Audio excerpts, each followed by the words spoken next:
Okay, I think I got it going now. So, hey everyone, it's me, Eric, DJ Eric Saigon, and I'm getting used to talking on camera again. So, this is day two of my video blog, where the challenge is just to talk about a book or an article you read. And so, I was really going to talk about a couple things today, I guess.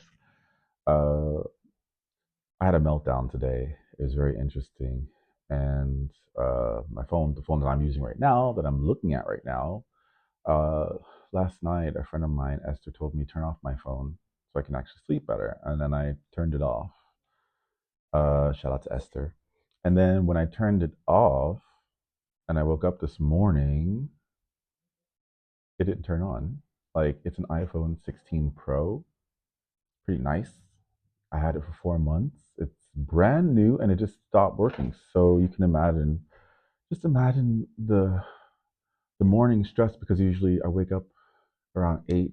Well, that's tomorrow. I'll talk about my morning routine. But I always wake up, check the email, do little things, and then my phone wasn't working. So I had a complete Britney meltdown today. Shout out to Britney Spears and Lola Young for making me feel okay for having a Britney every week. But I'm trying to develop into a different person, and there was a book that was recommended to me by TikTok because it was banned from all the libraries in all of the prisons in America. Like, this book is considered to be so dangerous, they actually banned it from all the libraries in prisons in America. So I just thought it was very interesting. Like, you banned it for the prisoners, so I was like, let me read it, and I read it, and I actually put it down. I started reading it, I think, in Portugal last year when I was staying over the summer, and uh, it was a hard read. It was really difficult to read it. It was really difficult for me to really. It was Machiavellian, you know what I mean? Like, and I'm not really into that. I'm not going to use people in order to make my goals. Well, at least cognitively, like, I don't want to use people just to achieve my goals. But it's a very interesting book, and I actually have a summary on my iPad. And there's 48. It's called the 48 Laws of Power. And I saved all the laws of power on my iPad when I was in Vietnam because Vietnam actually helped me to slow down enough to actually read it. You know what I mean? Like, I was finally on holiday. I was finally just away from everything. It was perfect. It's 12,000 kilometers, something like that. And I just was able to slow down and actually feel my body and feel myself be Eric and not have other voices in my head. You know what I mean? And if you don't, it's all right. But like, the ones that were easiest for me, like, number one, never outshine the master. That's something that I learned. My God, I learned that from a lot of different places and a lot of different experiences in my life where I always thought, you know, let me try to think of a specific time. It's okay. I'm on camera. I don't have to be perfect. So I can just be myself.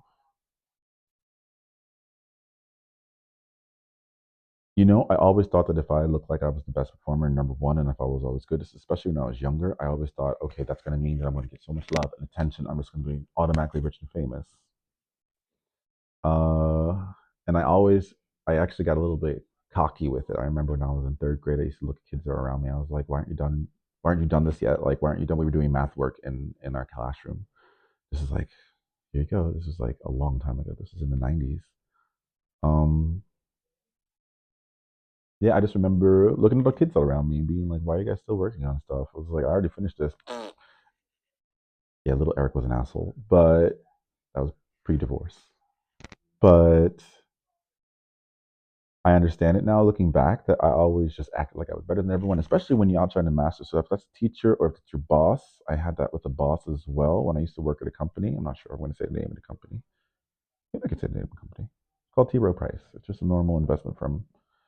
But I did have a boss that I tried to outshine. I outshone him in different ways. I didn't outshine him in the company. Like, I didn't outshine him in terms of my work. My work was never okay. But we were the only two gay people, I remember, on our team, and I thought it was really fitting that they would put me on a team with another gay person and he would be my boss. And I don't know what it is, but I have just never worked completely well with a lot of gay people. I don't know what it is about us gays.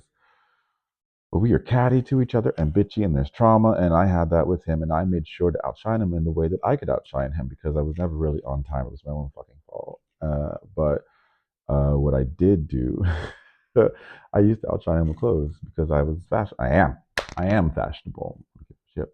I am fashionable, and he tried, but I just remember him failing miserably when we were the same age. And I like to go to the gym. He did too, but it just, I don't know what it is. I have a joie de vivre. I have that something special. I have that some extra.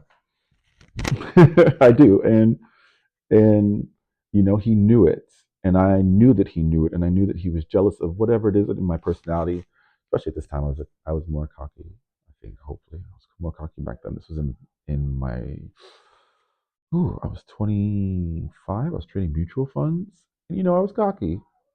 I was cocky, and I hated trading mutual funds. So anyway, never outshine the master. I used to outshine him, and then I ended up getting fired from that job. It was completely my fault, but I made sure to outshine him. I'm pretty sure if I didn't outshine him, if I would have stayed under the radar, you know what I mean, then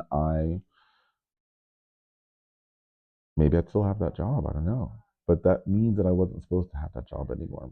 So I moved on from it. But I just learned that you should never outshine the master. You should always let the master shine, and you still have to learn from them because they are still the master. That I get that, and you have to make sure you pick and choose your masters. Your master should always be someone that you want to be your master. Now the book says master. You're not supposed to say master. I ain't no slave, but it's like your teacher or your leader or whoever. You're never supposed to outshine them. You're supposed to be a part of the group. So I learned that. That was number one, and I got that. That was one I didn't have trouble with. The one I have more trouble with: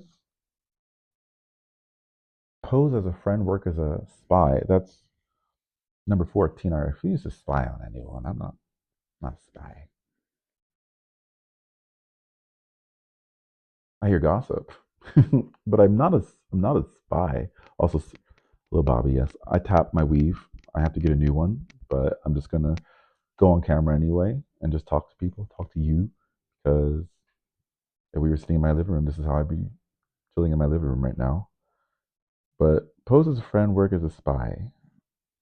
Yeah, you gather information about others by pretending to be a friend of theirs, and I can't do that. That some of these things I have a lot of problems with, and I can understand how this could be to your benefit, especially I'm going to make sure I don't slouch anymore. If I'm slouching, tell me.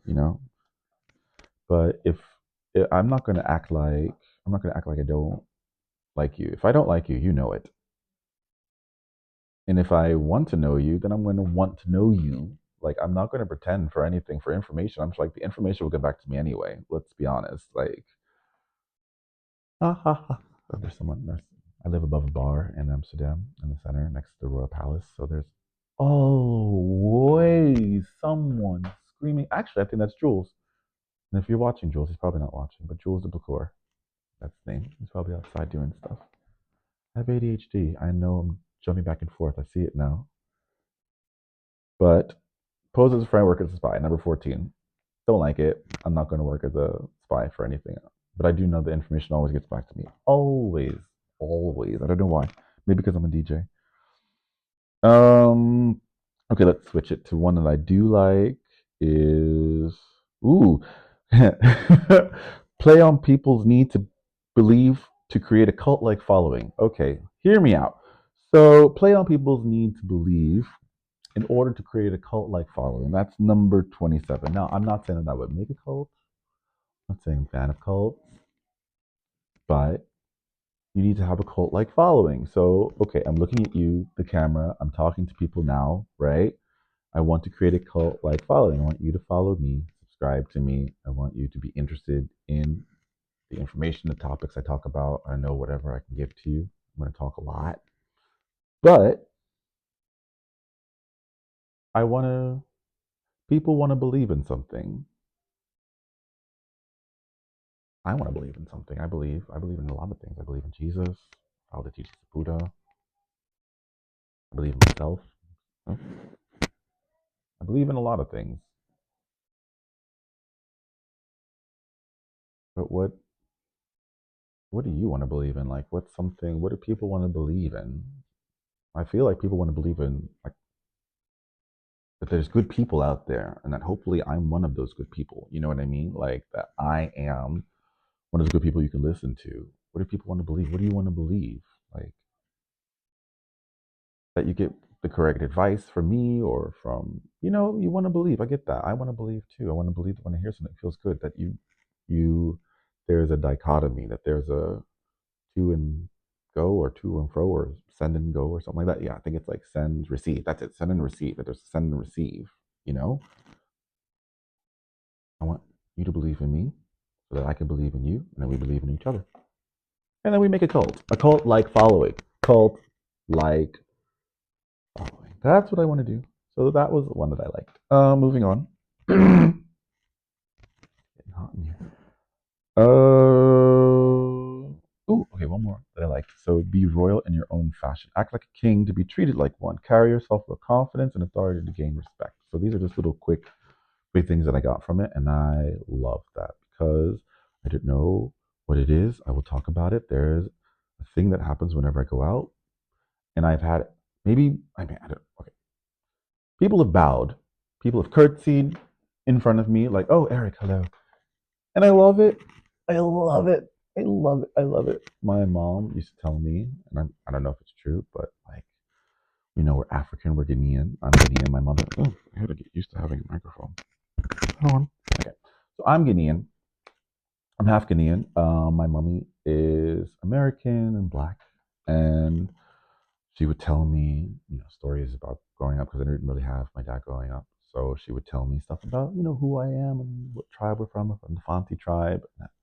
You know, I don't know if she would tell me I was a prince or if I just may believe that I was a prince, but I was a prince. I was like a prince. I don't know. That's how I was raised. I feel like I was raised just carrying myself very regally and to carry myself like my dad was someone. He was.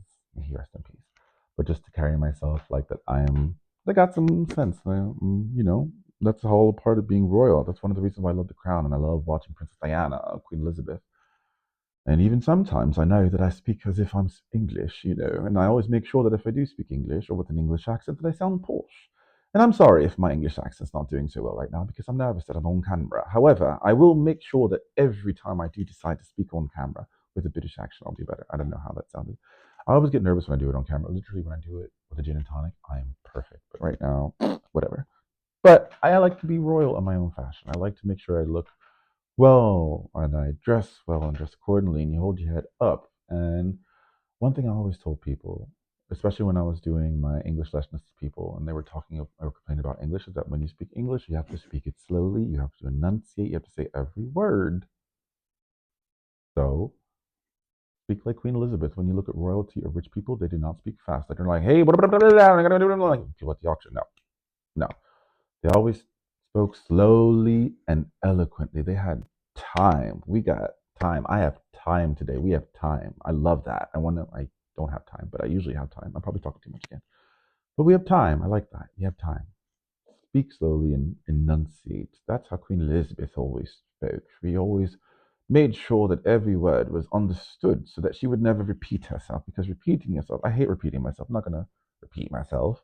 Anyway, yes, make sure that you speak slow and clearly. That's a part of being royal in your own fashion. I feel like I am a king and a prince. Sometimes a princess too. Anyway, and the last one I'll say that I didn't like was